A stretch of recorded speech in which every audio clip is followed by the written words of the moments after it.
this is, I mean, you really kind of, you jumped in with both feet here in terms of IP infrastructure. And, when Discovery started building this stuff, it was pretty cutting edge. Yeah, there. yeah. And now you've been operating it for a while, getting it working. Are we there yet? It depends. For us, I think we are, but we've got a particular concept. I mean, not everyone's taste, and I think we've still got a lot of education piece to do and support piece to do. But Anthony and I, it's been quite a, I suppose, labour of love for the last sort of 3 to 4 years, and but we've just built some, we've made some new facilities, and they're nearly coming online now, and we have, built some more things to support, the TNT Sports platform, and content. But it's been fairly easy to expand on our model because we just need more kit, and it only goes in 2 locations in the NHN sort of hubs and in London. So it's very scalable. Again, when I go to say the word scalable, for us it was just getting more stuff, but we didn't have to do it in lots of different areas. We need some refinement in how that model looks now, because it used to be very set for Eurosport, but it's come online really quickly, provided you can get the switches and you can get the hardware on lead times. But apart from those things, the actual getting it up operational has been fairly quick, because we've got a strong network and we've got a lot of knowledge base now around that. You've been through the pain. We've been through the pain, and the vendors have learned a lot. And I think there's a few companies that have given a lot of feedback, because the 2110 was the standard was a bit substandard, I suppose, and open to interpretation, and we've all kind of together getting through that pain. Well, I'll get back to that in a minute, but what we kind of have gone, we kind of jumped into this. There were people who drove 2110. It seems like logical that anything new gets built in 2110 world. What are the fundamental, I guess, Phil, we were talking about this the other day, but what are the kind of fundamental things that are enabled by this move to IP? Yeah, I mean, for us, IP journey started 13 years ago when we had Ravenna. That's where it started. That evolved into AS67. And from that, you end up into 2110. But the removal of the transportation from one technology to the other technology was just an enabler for other things. And so most of those other things were talked about this morning. And so if you want to realize distributed production or remote production or production in the cloud, you're going to have to take that leap of faith into IP. And so it's always horses for courses, because we also have customers that want simplicity, and that's always something that we look at. And in that case, we tend to extend the I/O to the edge so that the customer can connect up mics and so on. And we're really just using IP to back all the signals to the console.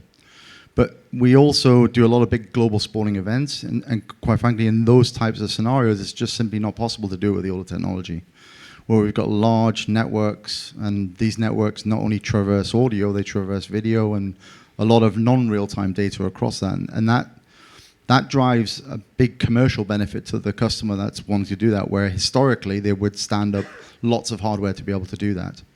But I think, as Pete alluded to, we learned a lot in that journey. We were one of the founding members of AIMS for that reason. So, the industry had for many years lots of different opinions on how to packetize audio and video and put it in a network and time it and do things with it. And we were always a big advocate for standards. So that's where the Ravenna work started. And I think the challenges you see now is in some of the work use cases we discussed this morning, there's actually less standards. So when we talk about NDI or SRT, they're not like 2110 in terms of standardization or having an IETF that sits behind it. So, however, we all rely upon it to bring new workflows to the customers. And so I think it's not a matter of whether it's going to happen. I think it is happening. But people have to go at their own pace. Well, and certainly things like NDI have had to be accommodated, I guess, but that's, you mentioned the sort of the edge and bringing the IP network to the edge, and that's a kind of an interesting question. Is we're really getting to examples where, on the signal acquisition side, it's 2110 based. I guess World Cup would be an example of that, right? That the stage boxes are down to Yeah, so we talk about the big global sporting events. They've normally in venues got down stage boxes, and we back all the signals from there. Or there's even handoffs to other broadcasters that might be taking feeds from there. There's always going to be a termination point, and depending on the production, you might not want that third party also directly connecting up to your network and snooping or getting things that maybe they shouldn't be getting. So in some cases, having the I/O at the edge will actually give you that sort of firewall or DMZ zone to protect things like that. Yeah. Well, Nev, what do you think? Yeah, I mean, it's like all these things. Obviously, IP is great, and in its place is a fantastic tool. There's been this, much like Felix, I've been around for a while, and I've seen technologies come from analog all the way to IP. And slowly but surely, first we had embedding routers, where suddenly you were marrying the audio and video, and now this is the next step. The great thing about using IP is it's just a network, but it's also would be a little bit foolish just to think it's just a network, because it presents other challenges. So we came into this as engineers, trying to deploy IP systems, and some of us, as part of our team, had the enhanced knowledge, but we very quickly realized that the knowledge that you need to support this technology is beyond most bog standard, disciplinary engineers, if you like, so audio engineers, video engineers, to make the network work as well. And suddenly you've discovered this need for roles, but also, we probably started off with a relatively simple network infrastructure, and again, quickly realized that that's not the best way to deliver it. So it's opened up these whole other skill sets and other things that you need to achieve to deliver. So it's kind of changed the way and changed the working environment, Well, and that's a big thing. There are disciplines that networking, and then these are complex, real-time media networks. In the corporate environment, they require specialists. Do we have the right people? Are we going to be able to recruit the right people to scale this up? That is a big challenge, I think. And you're trying to keep your broadcast principles and without deviating too much away from them, but adding a networking principle to it. And I think that's quite a challenge. And I think it's kind of there in our company anyway, but it's taken a while to get there. But it's not very exposed. It's not very, you can't really actually tinker around with it quite in the same way as you can like on a flyaway OB or whatever. So it's very managed, it's very controlled. So there has to be a lot of work done prior to getting things working. So it's not an agile environment in a 2110 sense, in a managed network. So these use cases are kind of separated, and I think that's where things you might do, maybe remote production on a budget, where you do it on open internet, or you've got it on a WAN, or you've got a VPN behind it. Each solution, I mean, it's a bit like cloud. I think each use case is slightly different depending on the contract, and I suppose it's not been any different for OB trucks. We mentioned it before, but getting built for contracts now, and they're all slightly different because it's being driven by the requirement. Well, and it's hard to get a IP network stable. And a friend of mine runs a network team, big corporate IT department, and they have a sign on the wall that says, 8 days since the last network outage. Or whatever, right? And so this is what we're against. These guys are super sharp, and they're just connecting like cash registers. Is like, do we have a chance? And when we get into mobile, and where the truck rolls and gets lit up, is it possible for those systems to be stable? Yeah, of course, anything's possible, but it's, as with all these things, it's time, which is money, and bandwidth, and making sure you have enough bandwidth for your connectivity. Yeah, and also understanding what your DR positions are in the event of network outage. What do you do? And that's all part of the planning. So it's not just, you can't just turn around and say, right, we've got this OB tomorrow, let's do it 2110. It doesn't work as simple as that. Some of these bigger events, so say Wimbledon, which is a big use of our 2110 infrastructure, we have 3 weeks on site to build that pre-championships, and then before that there's another at least 3 to 4 weeks prep of the whole system in base before it's deployed to site. So it's not just something you can deploy overnight. It takes a lot of planning to make that infrastructure work. So yeah, I mean, concepts, philosophy, honestly, it's so important now. It is that it's the starting point of everything in an IP system. And that's, for us, we've had to sort of, again, I think a lot of the initial of the project was very brave and very bold. We've had to sort of bring it into more sensible, sort of sensibilities anyway, that make it more manageable in a broadcast environment. And I think we've got there, and I think it's really successful now. But it was almost a bit too brave in the initial leap. Well, is this back to your old saw? Is this back to sort of first principles about broadcast? It's planning, it's setup time, testing. Well, and it depends if you want to have lots of edge devices, which then the router's actually doing just switching. So you're just replacing an old school cross-point router with switches, or are you doing endpoint orchestration? There's another level of complexity, and then you need compatible devices. Do you know what I mean? It really can grow if you really want it to. So it depends, again, it comes down to philosophy and cost and how scalable you need it to be. So there's lots of considerations now, and it's not quite as just rocking up with a couple of bits of kit. I think it has to be more considered. I mean, I would always take the view of it's all in the planning. What we've had is many, many years of knowing what we're doing. You take something out, you replace it with something. It's probably slightly new, but it's kind of what it was there before.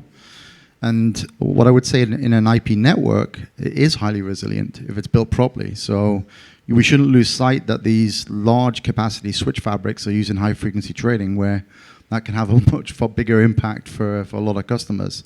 But quite clearly, if you don't know what you're doing and how to set it up, you can end up in a pretty bad state. But the switch architecture, the topology, if you get that wrong from the start, then you might end up having to fault find it while it's live in action. And what we see with some customers is they go for the traditional monolithic design, where the actual chassis has a lot of resilience in it, resilient fabric modules, power supplies, controllers, because that's kind of akin to what they've had in the past. And then we see the more flamboyant networks, spine leaf, and that's where you need, and it was mentioned this morning in one of the sessions, you need a high level of monitoring, because when you've got packet loss, or you've got loss of audio or loss of video, the area where you think it might be might not actually be the area where it is. And so the only way to fault find that is you still need to have the basics understanding of engineering, how things enter the fabric and how they leave. But you do rely heavily on the tools that you have in front of you to actually understand the path that signal took through your fabric.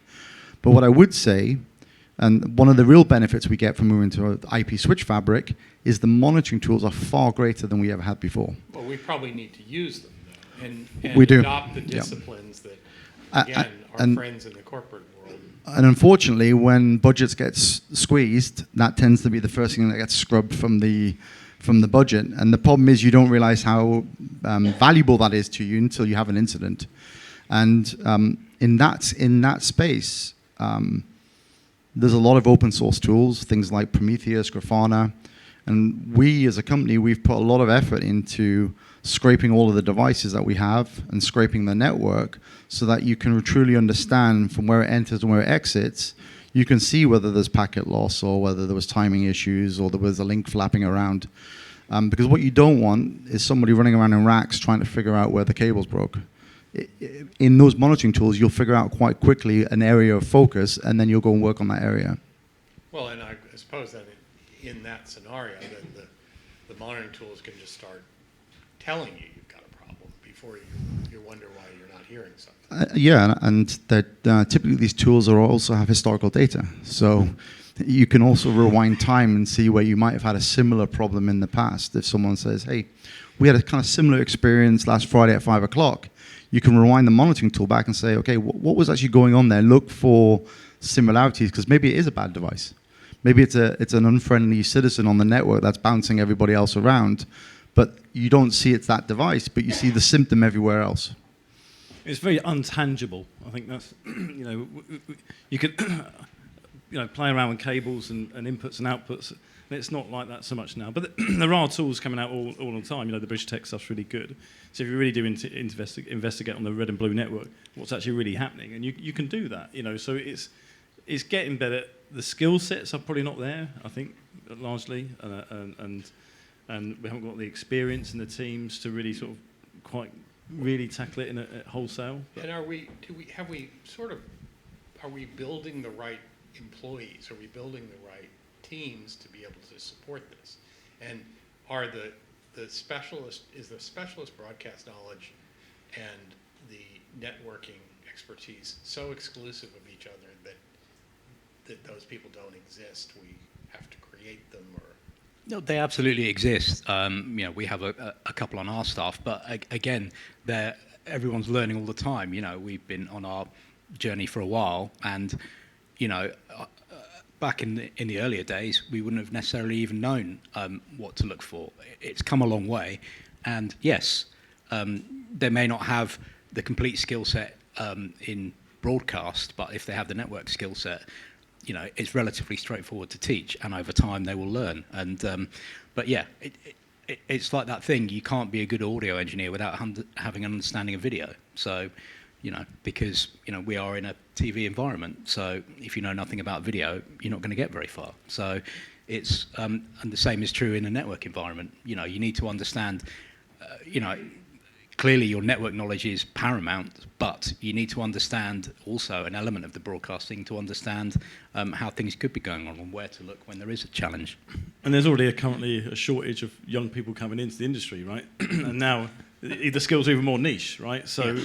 Or at least not as obvious. And it's like, the people that were doing the job now isn't the same fit as it needs to be, as in the future. So. The industry's got some challenges, I think, to get more people in the industry and kind of with the right skill sets. Yeah, for sure.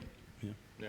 I mean, I would add from the vendor side, that's also true. So, there's absolutely a skills gap. It's getting bigger. I think when it comes to networking, I think there's probably a bigger pool of talent than we think out there, but you still need to bring them in the organization. They still have to have the concept of everything else that's in the system. But I ask quite a lot, do you place one with the other, or do you complement them? You need both. And so what we've seen in our organization is we've had to create new roles like network engineering, DevOps. So if you want to take the logical step from deploying an IP network, and then you would go into cloud, for example, or data center, then you're going to need the IT skill set to complement the IP skill set. And in this case, that's actually a very good blend. And but those employees also need to have the basics of video and audio, because you need to cross-pollinate. And I see with some customers, they actually brought the traditional broadcast engineering with the IT engineering together in order that they didn't replace one with the other. And I think on the IP and IT side of it, we have a lot more tools and resources available to us if we can pull these people into our industry, because to be honest, they all want to go and work for Google and Meta and everything else. Or if it's a Cisco certified network engineer who's supporting, say, high frequency trading, the salary levels may be very disparate. But that has to be part of your planning for your total cost of ownership of what you're doing, and in this case. How much more expensive it is if you deploy something that then would collapse around it. So, well, is this something that we missed along the way in sort of headlong rushing into IP networks, that we think they're a commodity in terms of sophisticated switches, but switches are available, all the infrastructure is available. It ought to be cheaper, but there is this sort of huge demand for specialist skills, and we're really not there yet in terms of having enough people who can really support a little bit, but I think the industry's had the problem anyway, right? Getting young people in, and I think Now, I think UK market might be a bit different to maybe other countries because it's quite heavily freelance, and especially in the OB environment. Yeah, for sure. Yeah. And so we're going to have to try and get young people in, train them up, give them the right skills. And there's now a new responsibility on all the broadcasters and the OB companies to actually think of that, because otherwise we're all going to get stuck at some point. Well, they ought to be out there. I mean, Thomas Edwards, when he was at Fox, he had a great slide, which was how many Society of Broadcast Engineers, the U.S., there were, a few thousand, and then how many Cisco certified engineers there were, how many million. Yeah. So. We've seen that slide a lot. So, but what I would say is you've got to take it all with a pinch of salt, because in our market vertical, we actually using enterprise class switches. So these are typically the switches you find at the higher end scale of enterprise deployments. Of course, if you're looking at more smaller fly packs, you might use more professional grade switches, and we see more of that now with the likes of Netgear coming with sort of the Pro AV, which has the feature set you need for timing and everything else. So that will obviously be a catalyst, and that is also predominantly driven by the adoption of things like NDI as well. But not every network switch that's deployed in every other market vertical is multicast enabled. And so you've got to have a good understanding when you're building that network of what you're trying to achieve. And if you put the complexity of an SDN layer on top of it, then you've also got to understand the interaction between those two layers as well, and who's effectively responsible for when something doesn't get routed in the fabric. Yeah, sure, absolutely. Well, one question I guess I have too is just to take it back to the sharp end when we talk about microphones. I mean, we have typically, traditionally, we've had this sort of routing cloud around the console. The console sees more sources. The microphones all connect directly to the console. And when the microphones if stage boxes were Ravenna, it didn't really matter if commentary panels were Ravenna or Dante. It doesn't really matter because those networks sort of ended at the console. And when we look at how remote trucks are being built right now, in IP, they're kind of built in a fairly static way, where the plant router or the truck router is IP now, but the console still has IP networks around it that are local to the console. And from a practical standpoint for folks who are doing shows and matches, is that always going to be that way? Is it just make more sense to separate this subnet or subnets that are microphones and IFBs and things like that from the rest of the network? Well, I mean, there's been a bit. So we had, after our little incident in 2016, we had an opportunity to look at things again. A learning. Yes. So, learning and that was when we kind of got on board with Dante then. And then initially we just kind of dipped a toe in the water and tried it. But as we found the products are more and more reliable, there's a bit of an overlap. But equally, as a company, we own somewhere approaching 300 416s. We're not going to go out and replace those with 300 IP-enabled microphones, because they're all still perfectly serviceable, and that's what everyone wants.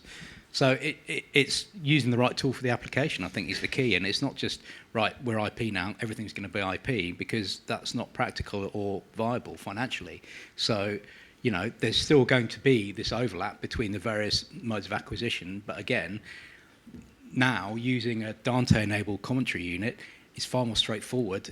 You just have a switch, your primary and secondary switch on the gantry, Cat5 into each box, whereas before you'd have a multi in each box and you'd have to get the feeds, and it's a lot more manageable, and that's made life a lot easier. They're a lot more reliable, a lot more quicker to deploy. That is a real benefit, and a switch to Dante commentary boxes has been fantastic. But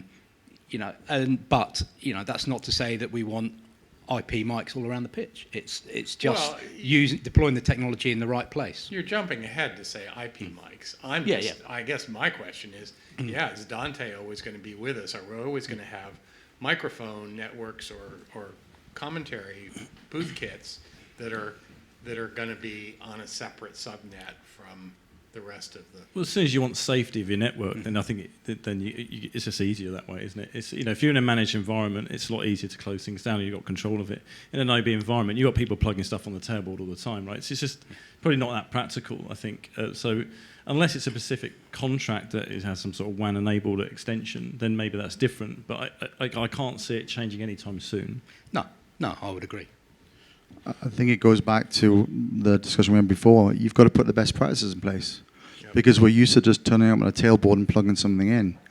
You can't just have somebody run up to your router, your IP router, and just plug something into it. Because it could very well be that they're plugging something in that takes down spams the entire network and takes down the whole network. It's happened. Yeah. So and more we see now with customers, InfoSec becomes more important, and so best practices like if the port's not being used, you should shut it, or put it in a quarantine of VLAN so that even if somebody would come and plug it up or plug one port to the next, it's not going to create a storm in the network and take down the network. So I think that's the devil in the detail when you come to design the system and best practices and things you follow, because we're just simply used to running up to something in the heat of the moment and plugging it up and not really worrying about what the consequences of doing that. And the whole point with IP connectivity is you're connecting things, and so you have to take care of what you're connecting. Sure.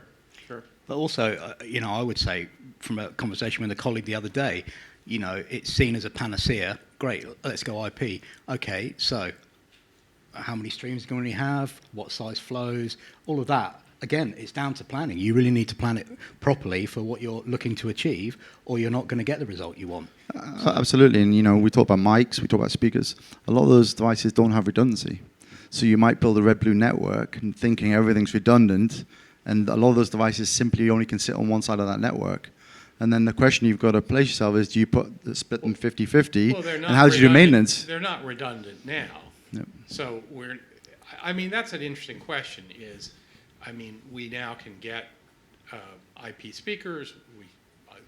IP microphones are certainly coming.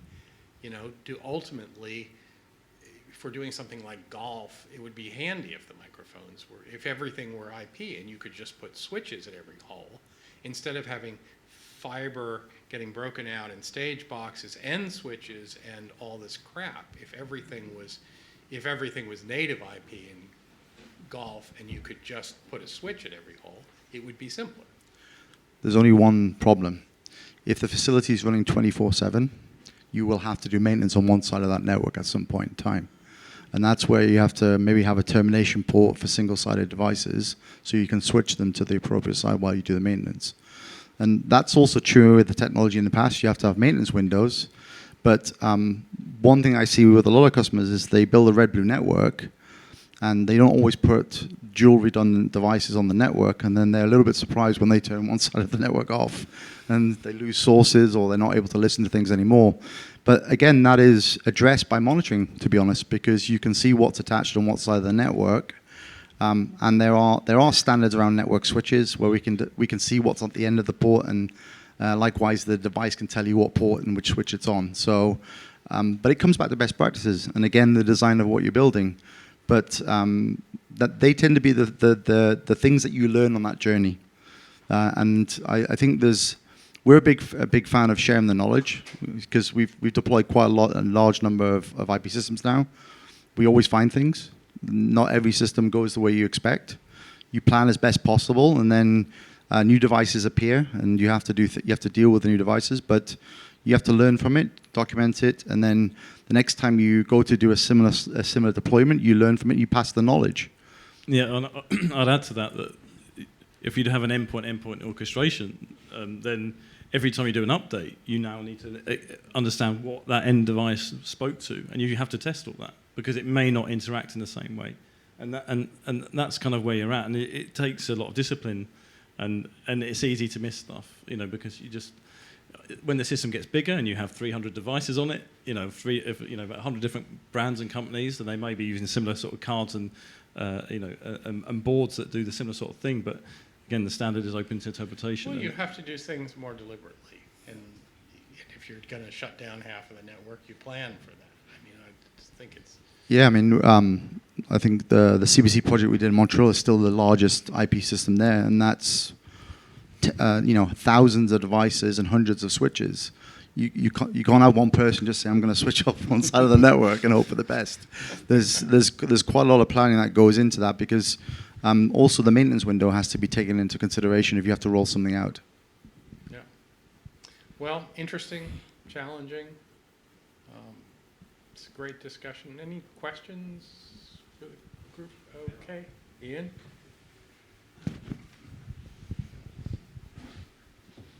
Hi. I was just wondering how the traditional role of an MCR has been impacted by the use of IP, and how you fault find when you've got all your remotes coming in and things like that.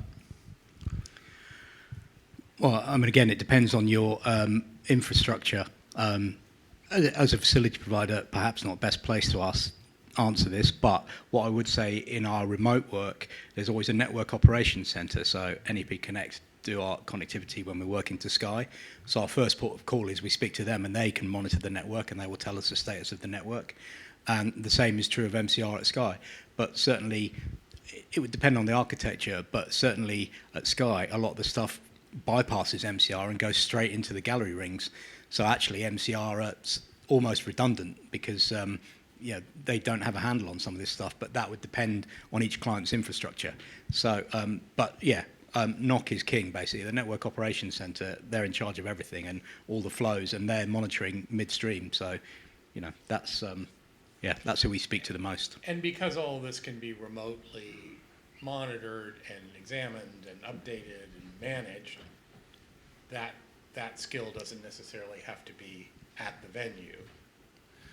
Yeah, I mean, for Warner Brothers Discovery, the MCR operations, apart from having different GUIs and their work hasn't changed that much. They're still looking at signals. They just happen to be 2110 originated signals, or have been encoded along the way into that format.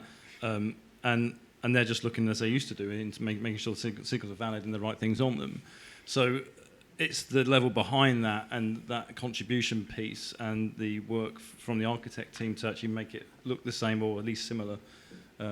So I never used to say the word workflow until I joined the company, because it was always about doing the job. But actually now there's so many control systems, interfaces. The word workflow is really important, because you have to capture all those things to make it sensible, and that for me is quite the real challenge. So to make the MC operation not really know, they might have to have an understanding that it is a 2110 signal, but the operation of the work is the same as it used to be. To let them do their job, they know, but it's just around the edge piece and the system that it has the complexity. But they're not familiar with that. Same with the production teams. Generally speaking, you give them the signals, the sound mixer makes it sound good, or not, as the case may be.